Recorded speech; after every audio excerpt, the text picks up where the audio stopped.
Ted Carlton is a senior Mirrawong Gadgerong man. Like hundreds of Kununurra residents, his wallet has a new addition. The MG people, we call it white card. 80% of his welfare payment is paid onto this card as part of a federal government trial. The money can't be spent on alcohol. That's no problem for Mr Carlton, who says he gave up drinking years ago. But he does have mixed feelings about the way the card has been introduced.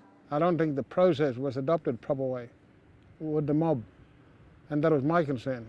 The card is the latest strategy to try to curb the region's high rates of alcohol-related violence and neglect. Groups of children regularly roam the streets at night instead of being at home. But 4 months into the trial, there's still some resistance to change. It's not good at all. You don't run other people's lives. But it's not just about the rights of adults, according to Indigenous leader Ian Trust, who called for the trial. It's about human rights for kids to be have a fair chance of being born in a society without fetal alcohol syndrome disease, living in a house where there's no violence, where they can get up and be be well fed and be cared for. They're the two competing rights we're talking about here, and we're backing the kids. Retailers in the town agree the card is a step forward. Yes, it's their funds, but it's supplied by the taxpayer, and they can buy anything they like, with the exception of gambling, alcohol, or cash. There have been teething problems, with parents complaining they can't access cash to send to children at boarding school or use their card at food vans.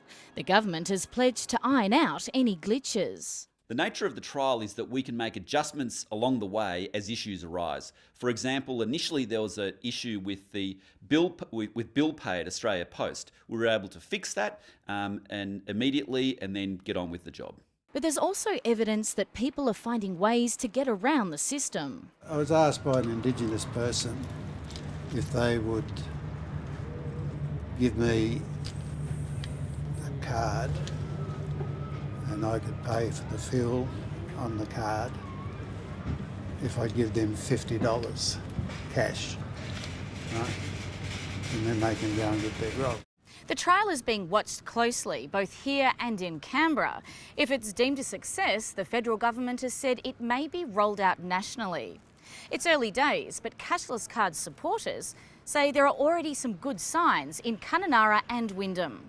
There seems to be a community sentiment that more food is being purchased at the various stores around town, and also from my dealings with the hospital and St John Ambulance, they've reported a reduction in their calls for assistance in the community. The government's hired consultants to evaluate the two trials in the East Kimberley and the South Australian town of Ceduna.